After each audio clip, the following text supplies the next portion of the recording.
Nós abrimos esse bloco falando sobre a crescente urbanização das cidades e os altos níveis de desigualdades socioeconômicas. Tudo isso tem levado a uma crise habitacional que afeta milhares de pessoas em todo o país. Segundo um levantamento realizado pelo Laboratório de Pesquisa da Faculdade de Arquitetura e Urbanismo da USP, mais de 230 mil famílias estão ameaçadas de despejo só aqui na região metropolitana de São Paulo. Essas possíveis desocupações colocam em evidência uma série de questões que envolvem não apenas o acesso à moradia, mas também os direitos humanos, a justiça social e também a função do Estado. Por esse motivo, a Defensoria Pública atua na defesa dos interesses dessas comunidades e trabalha na busca por soluções mais justas e humanitárias para esse problema habitacional. Para falar mais sobre esse assunto, no quadro Fala Defensoria de hoje, nós recebemos a defensora pública Thaísa Nunes Vieira Pinheiro, coordenadora do Núcleo Especializado de Habitação e Urbanismo da Defensoria. Ótimo dia, seja bem-vinda. Obrigada, bom dia. Bom dia. Thaísa, comece explicando para a gente o que é e o que envolve o direito à moradia. Tradicionalmente, as reintegrações de posse elas eram definidas com base no direito de propriedade. E as questões relacionadas à função social, as questões relacionadas à destinação desse imóvel, o acesso à moradia, também é garantida como um direito fundamental. E estão previstas na Constituição, mas elas acabavam sendo relegadas para segundo plano ou eram inteiramente desconsideradas. E essa forma de tratamento dos conflitos fundiários era muito desfavorável às pessoas atendidas pela Defensoria Pública, às pessoas vulneráveis que são excluídas do mercado formal, que não têm acesso à aquisição de um imóvel por escritura pública, compra e venda, e tem a sua defesa jurídica muito relacionada a essas matérias, que constituem ali a função social de cada imóvel. Quando a gente ouve falar naqueles processos de desocupação coletiva, por exemplo, como que isso se dá? A pandemia foi um marco no tratamento desses processos, porque, sobretudo a partir da pandemia, as desocupações coletivas permaneceram suspensas durante a fase mais aguda da crise sanitária. E, na última decisão, o Supremo Tribunal Federal determinou a criação de um regime de transição para que essas desocupações voltassem a acontecer da forma menos traumática possível. E uma das premissas, das determinações desse regime de transição foi a criação das comissões de conflitos fundiários, de soluções fundiárias. Então, atualmente, todos os despejos coletivos precisam passar por esse regime de transição, que incluem uma visita técnica feita pelos juízes do caso, que viabilizam ali uma forma de acesso direto à população atingida e também uma etapa de negociação, de tentativa de conciliação e tentativa de identificação de uma solução que seja preferencial àquela desocupação forçada. Agora, nesse caso, quais são os principais desafios por essa comunidade que está sendo despejada, por exemplo? Na verdade, a existência de políticas públicas adequadas a socorrer essas pessoas em maior vulnerabilidade, a socorrer essas pessoas no caso de não ser possível ser alcançado uma negociação dentro da comissão. Porque muitas vezes o que acontece é que essas soluções na comissão elas ficam muito restritas ao âmbito privado, entre o proprietário e as pessoas desalojadas. E seria muito importante que o poder público interviesse de forma a apresentar soluções para essas pessoas, políticas públicas direcionadas a essas pessoas mais vulneráveis que não teriam outra alternativa de moradia quando despejadas. Além dessa questão de alternativa a moradias, a gente sabe que nessas comunidades, muitas vezes que são despejadas, tem crianças, adolescentes.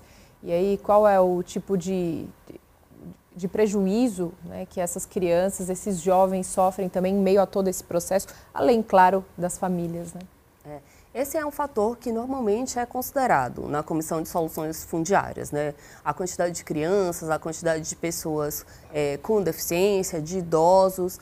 E isso é considerado, muitas vezes, para postergar essas desocupações, para não atrasar o ano letivo, né, para identificar ali fatores que são importantes, como a transferência daquelas crianças para outra escola, outra creche, e também para um cadastramento da Secretaria de Assistência Social, no sentido de identificar ali quem são as pessoas que têm direito aos benefícios que já existem nos entes públicos, né, nas 3 esferas do governo.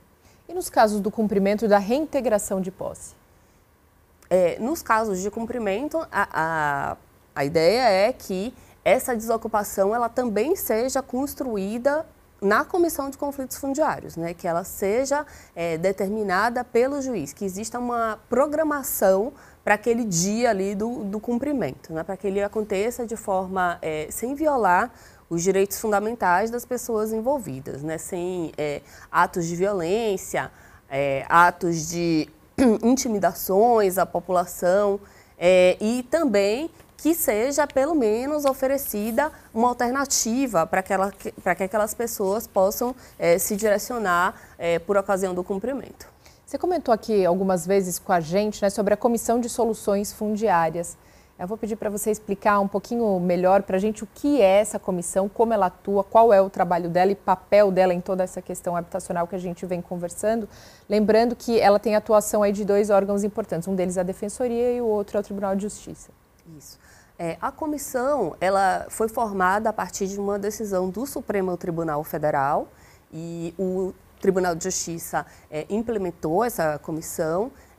A necessidade dessa comissão também foi preconizada, né, pelo CNJ, que avançou no que determinava o Supremo Tribunal Federal, no sentido de que essa seja uma política permanente de tratamento dos conflitos fundiários, né, não somente para os casos que ficaram suspensos durante a pandemia. Então, essa comissão ela é formada por diversos agentes públicos, né, atores públicos, Defensoria Pública, Ministério Público, o juiz do caso participa e tem um juiz que é o mediador ali da comissão. Também participam da comissão a Secretaria de Habitação, Secretaria de Desenvolvimento Social, nas 3 esferas de governo, estadual, federal, municipal. Quem mais participa?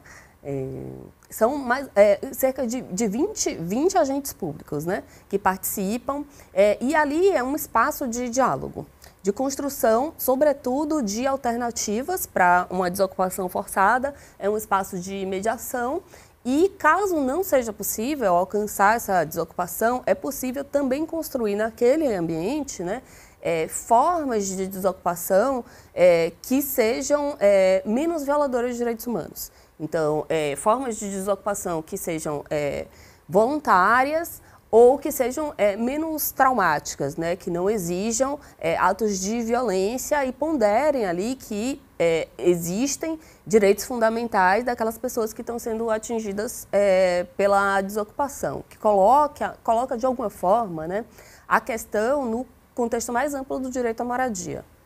Falando em direito à moradia, a Defensoria Pública tem um trabalho muito ativo junto a essas questões habitacionais, né? Inclusive junto ali, se comparado entre os principais assuntos procurados, está junto com a defesa dos direitos das mulheres. Vem em seguida, se eu não me engano, a ordem, não sei se é primeiro o direito das mulheres, depois a habitação, ou questões habitacionais, primeiro é o direito da mulher, é isso? Na verdade, são direitos paralelos, né? Caminham juntos. A Defensoria tem um núcleo que trata dos direitos das mulheres e eu coordeno o núcleo de habitação e urbanismo. Então, o núcleo de habitação e urbanismo tem atuação em todo o estado de São Paulo, inclusive nas comarcas onde não tem unidade da Defensoria Pública instalada, e atua nas demandas que envolvem a cidade como um todo, o estado como um todo, além de prestar suporte, né, auxiliar os colegas das unidades nas questões de maior complexidade. Aí você comentou, por exemplo, né, dos municípios que não têm uma unidade da Defensoria, né, uma unidade pública, mas que a Defensoria atua também, né? De que forma isso acontece? De que forma essa população pode entrar em contato e pedir também ajuda? A população pode entrar em contato com a Defensoria, né, com o núcleo diretamente, e também uma forma muito recorrente que dá início à nossa atuação, né, de provocação do núcleo, é porque desde 2016 o Código de Processo Civil determina a intervenção obrigatória da Defensoria Pública em todas as reintegrações de posse que envolvem grande número de pessoas em situação de vulnerabilidade. Então, muitas vezes a gente recebe essas intimações e passamos a atuar a partir dali. Thaís, a gente está numa casa de leis, né? As leis que não saem daqui passam por aqui, de todo o nosso estado, que regem todo o estado de São Paulo. E aí vale a gente falar sobre as políticas públicas, quanto elas podem ajudar e mitigar grande parte dos problemas envolvidos em questões habitacionais e de moradia. Elas têm um papel central, na verdade, né? Essas políticas elas precisam voltar os olhos justamente para as pessoas mais vulneráveis, para aquelas pessoas que não conseguem sozinha ter acesso à moradia. E precisam ser adequadas para esse fim, né? E é por isso que a gente defende muito que as políticas precisam, prioritariamente, pensar em manter as pessoas, né, no local onde elas já estão. No local onde elas construíram suas moradias, né, porque foram excluídas ali do regime formal, excluídas da cidade legalizada e construíram suas moradias da forma como foi possível. Então, prioritariamente, é necessário pensar na regularização fundiária como uma solução prioritária para outras políticas públicas de moradia que têm como foco a remoção. Então, acho que elas têm um papel central assim, na solução desse problema, né? Mas ainda tem alguns eixos que precisam avançar bastante nessa questão da regularização fundiária, principalmente aqui no estado. Com certeza, né? Com certeza. Acho que pensar essa política justamente para acolher essas pessoas mais vulneráveis, né? Pensar políticas de regularização não somente para aquelas comunidades que já estão num nível mais avançado, né, que já tem os serviços públicos, já tem determinadas as obras de infraestrutura, mas, sobretudo, pensar na regularização fundiária como uma solução para os conflitos fundiários, justamente para as comunidades que mais precisam, justamente para aquelas pessoas que estão ali envolvidas em conflitos fundiários, para aquelas pessoas que têm ali a necessidade da realização de obras de infraestrutura como um componente necessário para a regularização daquela determinada área. Acho que essa seria um foco fundamental de uma política de moradia que fosse eficiente para as pessoas que mais precisam, né? As pessoas mais vulneráveis. Thaís, a gente agradece demais a sua participação hoje aqui no Estúdio Olesp. Hoje nós conversamos com Thaísa Nunes Vieira Pinheiro, defensora pública. Só lembra pra gente, então, mais uma vez, antes de finalizar, os canais da Defensoria Pública. A Defensoria pode ser acessada através do 0800 773 4340 e o Núcleo de Habitação também pode ser acessado através do e-mail, né? nucleo.hu@defensoria.sp.def.br. Eu que agradeço a oportunidade. Obrigada, Thaísa.